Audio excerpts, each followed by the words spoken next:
Hello everyone, स्वागत है आप सभी का स्टडी राइज यूट्यूब चैनल पर। तो जैसा कि आप सभी जानते हैं, हमारी UGC net JRF political science के प्रैक्टिस सेट कराए जा रहे हैं। ये है प्रैक्टिस सेट नंबर 9।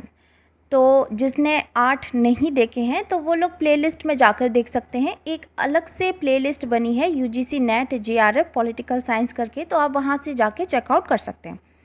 तो चलिए फिर आज की वीडियो स्टार्ट करते हैं। तो ये है प्रैक्टिस सेट नंबर 9। तो इसमें हमारा क्वेश्चन है क्वेश्चन नंबर 37। अनुच्छेद 170 के अनुसार राज्य विधानसभाओं जो प्रत्यक्ष रूप से निर्वाचित की गई हैं के अधिकतम सदस्य कितने हो सकते हैं? 403, 485, 484 या फिर 500। तो ये कितने हो सकते हैं? ये हो सकते हैं ऑप्शन नंबर डी 500। तो अनुच्छेद 170 के अनुसार राज्य विधानसभाएं जो प्रत्यक्ष रूप से निर्वाचित की गई हैं के सदस्यों की संख्या 500 से अधिक नहीं हो सकती। तो इसमें जो सही है ये हो जाएगा ऑप्शन नंबर डी, इसमें राइट आंसर होगा। नेक्स्ट है question number 38। Politics and the state in India नामक पुस्तक के संपादक या लेखक कौन है? तो M.N. श्रीनिवास हैं, धर्म कुमार हैं, जोया हसन हैं या फिर अतुल कौली हैं। तो 38 का जो सही है ये है option number C, Zoya Hasan. कौन है? जोया हसन, इसमें राइट आंसर होगा। निम्नलिखित में से कौन सा भारतीय संविधान की देन है? तो कौन सा है जो कि भारतीय संविधान की देन है? तो देखो, निजी शैक्षिक संस्थाओं में धार्मिक शिक्षा नहीं प्रदान की जा सकती है। निजी धार्मिक संस्थाओं में धार्मिक शिक्षा में उपस्थिति अनिवार्य नहीं है। निजी धार्मिक संस्थाओं में धार्मिक शिक्षा में उपस्थिति अनिवार्य है, या फिर सरकारी शैक्षिक संस्थाओं में धार्मिक शिक्षा प्रदान की जा सकती है। तो बताइए 39 का राइट आंसर क्या होगा? तो ये हो जाएगा ऑप्शन नंबर बी, इसमें सही हो जाएगा। निजी धार्मिक संस्थाओं में धार्मिक शिक्षा में उपस्थिति अनिवार्य नहीं है। ठीक है, तो इसमें जो सही है ये हो जाएगा option number B. Next question क्यों पढ़ते हैं, क्वेश्चन नंबर 40। किसान आंदोलन निम्नलिखित में से कौन सा नहीं है? खेड़ा आंदोलन, ताबलीग आंदोलन, तेलंगाना आंदोलन या फिर तेभागा आंदोलन। तो किसान आंदोलन निम्नलिखित में से कौन सा नहीं है? तो ये हो जाएगा ऑप्शन नंबर बी, ताबलीग आंदोलन नहीं है। कौन सा नहीं है? ताबलीग आंदोलन नहीं है। अच्छा, तो ये ताबलीग आंदोलन है क्या? तो ताबलीग आंदोलन ये 1926 में मोहम्मद इलियास अल खंदावली द्वारा चलाया गया एक धार्मिक आंदोलन था, जिसका मुख्य उद्देश्य अल्लाह के संदेश को पैगंबर के माध्यम द्वारा जन सामान्य तक पहुंचाना था। तो इसमें जो सही है ये हो जाएगा ऑप्शन नंबर बी। अगला है क्वेश्चन नंबर 41। निम्नलिखित में से किस उपवाक्य का उपयोग बेनेडिक्ट एंडरसन ने भारतीय राष्ट्रीयता के लिए किया? तो बहुकेंद्रिक राष्ट्रीयता, निर्जाति केंद्रिक राष्ट्रीयता, कल्पित राष्ट्रीयता या फिर उदार राष्ट्रीयता। तो 41 का जो सही है ये है ऑप्शन नंबर सी, कल्पित राष्ट्रीयता। तो कल्पित राष्ट्रीयता, इसमें ऑप्शन नंबर सी इसमें सही आंसर हो जाएगा। नेक्स्ट है क्वेश्चन नंबर 42। भारत में शासन योग्यता के संकट के संबंध में अतुल कौली की परिभाषा निम्नलिखित में से कौन सी है? स्थायी या सहनशील सम्मेलनों की अनुपस्थिति, नीतिगत अप्रभाविता, राजनीतिक संघर्ष को बगैर हिंसा के अनुकूल बनाने की अक्षमता, केंद्रीयकरण और विकास के बीच बढ़ता वियोजन। तो इसमें ये पूछ रहा है कि अतुल कौली की परिभाषा निम्नलिखित में से कौन सी है। ठीक है, भारत में शासन योग्यता के संकट के संबंध में जो अतुल कौली हैं उन्होंने परिभाषा कौन सी दी है? तो देखो 42 का जो सही है ये हो जाएगा ऑप्शन नंबर ए, इसमें राइट आंसर होगा, यानी कि 1, 2 और 3। कौन सी सही हो जाएगी? 1, 2, 3 इसमें सही आंसर होगा, यानी कि ऑप्शन नंबर ए। अगले प्रश्न की ओर बढ़ते हैं, क्वेश्चन नंबर 43। सूची 1 को सूची 2 से मिलान करना है। तो देखो, एक तरफ हमें दिए गए हैं लेखक और जो दूसरी तरफ है सूची 2, इसमें विचार दिए गए हैं, लेखकों के विचार दिए गए हैं। तो सबसे पहले इसमें दिया है लॉयड एवं सुसाने रुडोल्फ। तो इस जो इनके विचार हैं ये हैं भारतीय राज्य समूह तथा वर्ग बहुवाद में अंतर स्थापित है। ठीक है, दूसरे हैं पार्था चटर्जी। तो इनके विचार कौन से हैं? तो ये है राज्य संसाधनों का प्रधान आवंटक तथा सामाजिक समूहों में प्रधान सुकरकर्ता या सुसाध्यकर्ता। तीसरे हैं ये है फ्रैंकलिन एवं M.S.A. राय। तो देखो सी का जो है ये है ऑप्शन 4 होगा, यानी कि लोक संस्थाओं तथा राजनीतिक संस्थाओं के बीच लोकतांत्रिक राजनीति विघटन। और लास्ट है ये है हमजा अलवी, तो इनका हो जाएगा ऑप्शन नंबर 3 अति विकसित उत्तर औपनिवेशिक राज्य। तो इस तरह से देखा जाए तो इसमें राइट आंसर होगा ऑप्शन नंबर सी, इसमें सही आंसर होगा। ठीक है, ऑप्शन नंबर सी इसमें राइट आंसर होगा, आप लोग मिलान कर लेना। नेक्स्ट है क्वेश्चन नंबर 44, किसने बताया कि धर्मनिरपेक्ष का विलोम शब्द धार्मिक है, परंतु भारत में धर्मनिरपेक्ष का विलोम शब्द सांप्रदायिक है? टी.एन. मदान ने, राजीव भार्गव ने, आशीष नंदी ने या फिर थॉमस पंथम ने? तो ये किसने बताया कि धर्मनिरपेक्ष का विलोम शब्द धार्मिक है, परंतु भारत में धर्मनिरपेक्ष का विलोम शब्द क्या है? सांप्रदायिक। तो 44 का जो सही है ये हो जाएगा ऑप्शन नंबर डी, इसमें राइट आंसर होगा, यानी कि थॉमस पंथम ने बताया है। ठीक है, थॉमस पंथम यानी ऑप्शन नंबर डी। नेक्स्ट है क्वेश्चन नंबर 45, भारत में धर्मनिरपेक्ष राज्य का तत्व निम्नलिखित में से क्या नहीं है? नागरिक समानता, धर्म की स्वतंत्रता, राज्य के द्वारा कोई धार्मिक शिक्षा नहीं या फिर धार्मिक संपत्ति पर कराधान। तो भारत में धर्मनिरपेक्ष राज्य का तत्व निम्नलिखित में से क्या नहीं है, है ना? क्या नहीं है? तो ये है धार्मिक संपत्ति पर कराधान। क्या है? तो ये है धार्मिक संपत्ति पर कराधान। ऑप्शन नंबर डी इसमें राइट आंसर होगा। क्वेश्चन नंबर 46, सूची 1 और सूची 2 से मिलान करना है। तो एक तरफ हमें लेखक दिए गए हैं, तो ये है सेल्डन ओलिवर, लेपीवर्की अल्बर्ट, अशोक चंदा और फाइवर एल.ई. तो इसमें और दूसरी तरफ उनके पुस्तक के नाम दिए गए हैं, a power of public administration, the philosophy of management administration, the art and science of organisation and management और इंडियन एडमिनिस्ट्रेशन।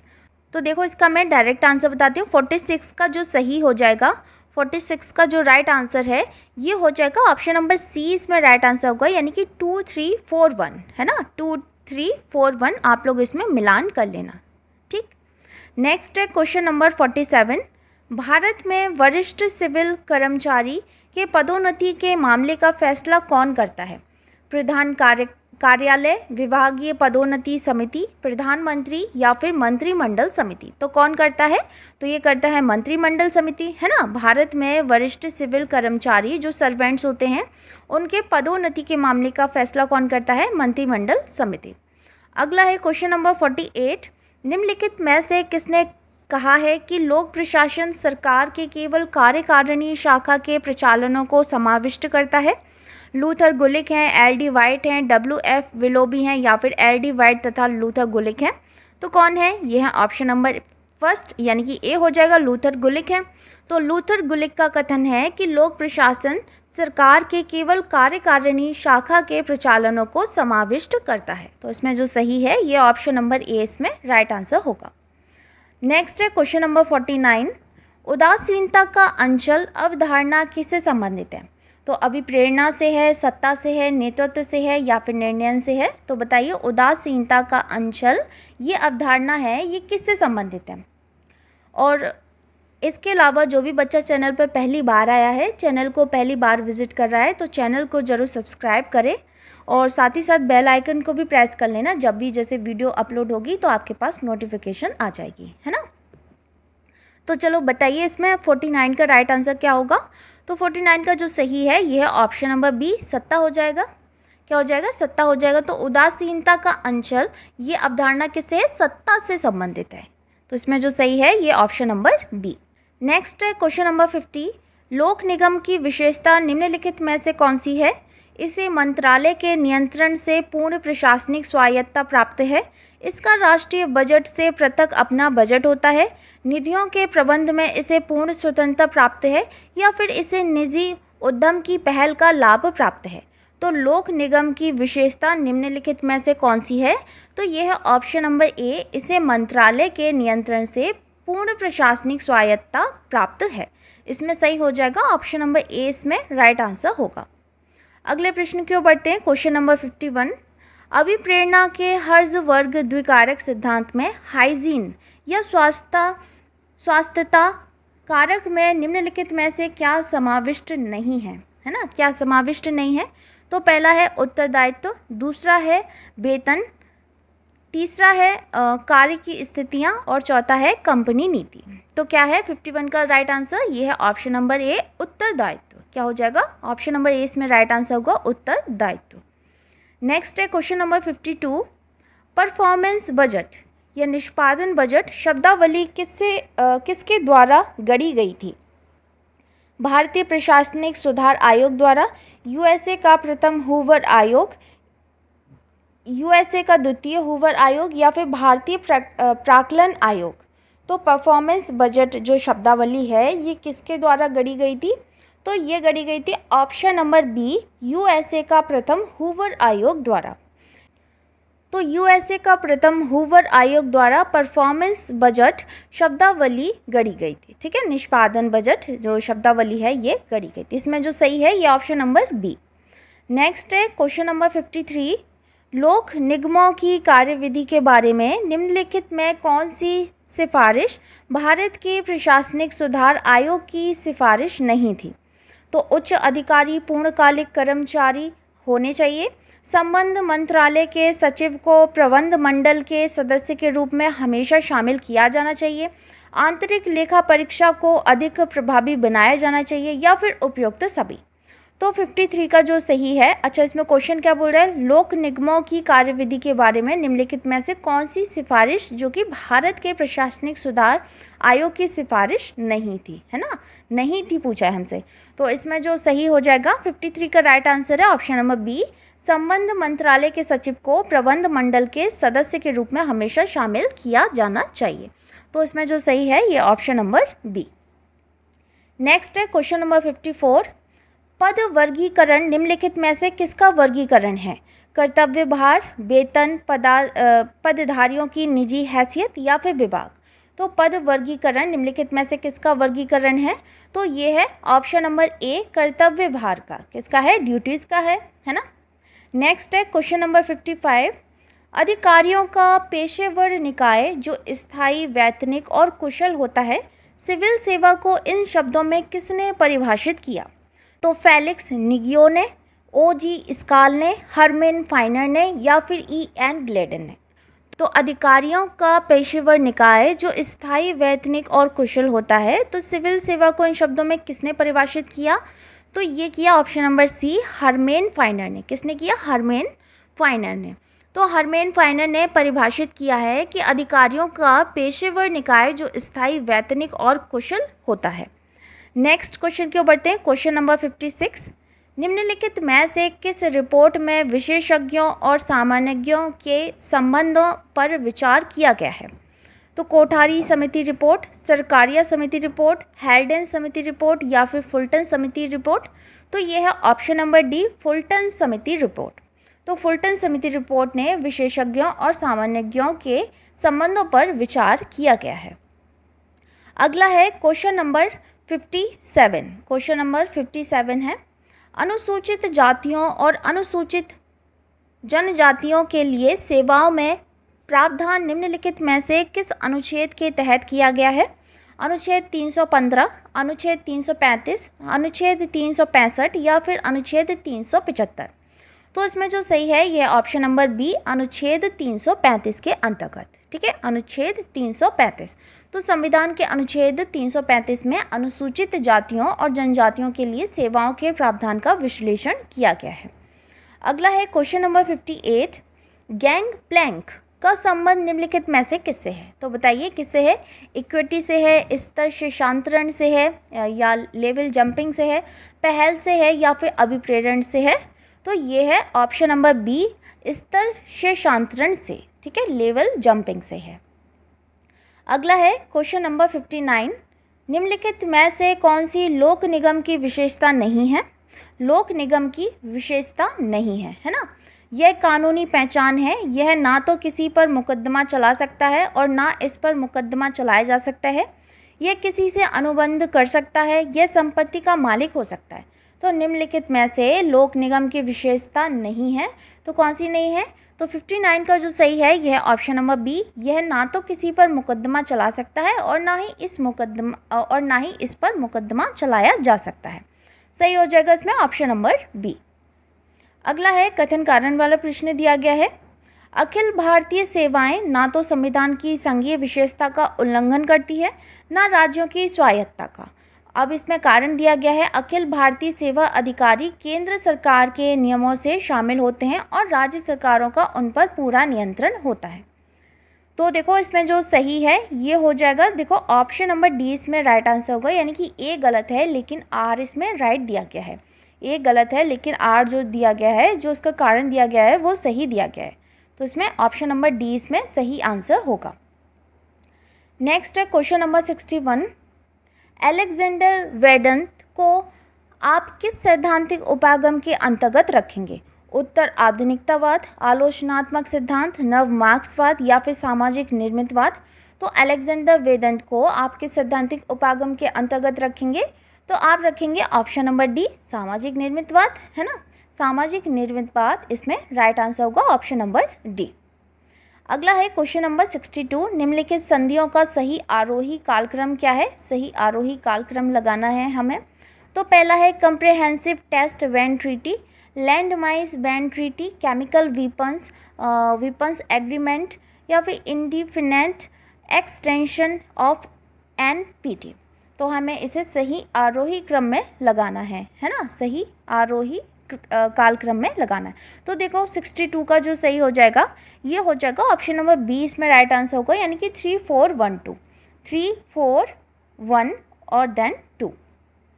अगला है क्वेश्चन नंबर 63। सूची 1 को सूची 2 से सम्मिलित करना है। तो सबसे पहले हमें दिए गए हैं राजनीतिक व्यवस्था के प्रकार और दूसरी तरफ है उनके देश। सबसे पहले हैं राजनीतिक व्यवस्था के प्रकार। तो देखो संवैधानिक रूप से विकेंद्रीकृत संघ, ये है यूके। कौन सा है? यूके। दूसरा है कुछ संघीय गुणों के साथ संघ, तो ये है भारत। तीसरा है परिसंघ या फिर कन्फेडरेशन, तो सी का हो जाएगा, ये हो जाएगा स्विट्जरलैंड हो जाएगा। और अब डी दिया गया है महासंघ फेडरेशन, तो ये हो जाएगा USA। तो 63 का राइट आंसर होगा ऑप्शन नंबर ए इसमें राइट आंसर हो जाएगा। अगला है क्वेश्चन नंबर 64। संचार उपागम का आविर्भाव किससे माना जा सकता है? जीव विज्ञान से, दर्शन शास्त्र से, नृविज्ञान से या फिर साइबरनेटिक अभियांत्रिकी से? तो ये हो जाएगा ऑप्शन नंबर डी साइबरनेटिक अभियांत्रिकी से। किससे? साइबरनेटिक अभियांत्रिकी से। अगला है question number 65।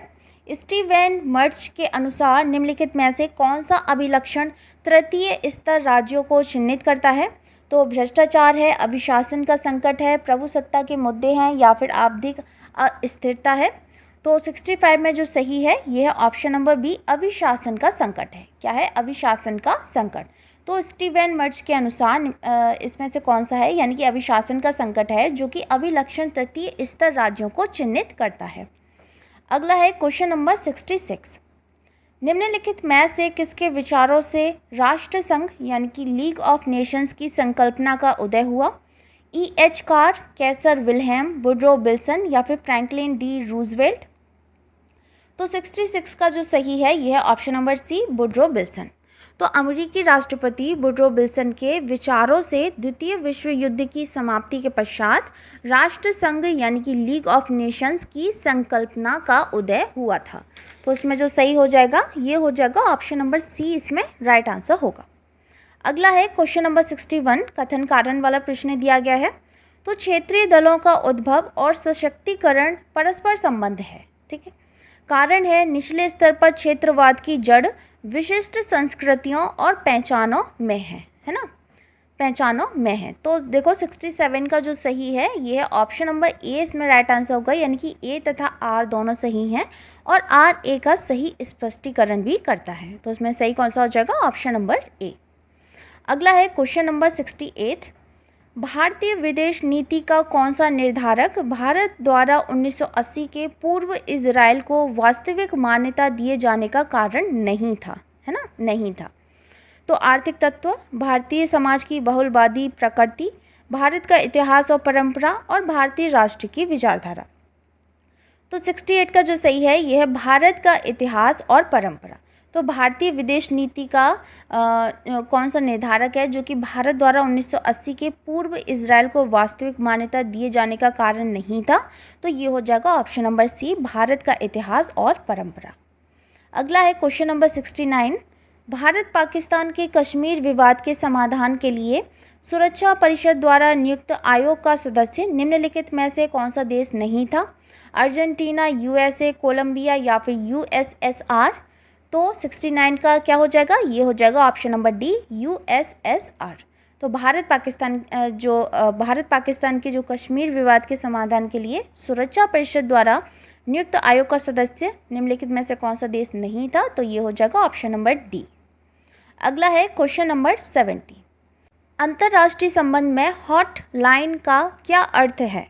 Direct communication link यानी कि DCL तक फेसिमाइल ट्रांसमिशन क्षमता, DSL के मार्ग से ग्राफिक सामग्री प्रेषित करना, राज्यों के प्रमुखों के बीच प्रत्यक्ष संवाद या फिर उपयुक्त सभी।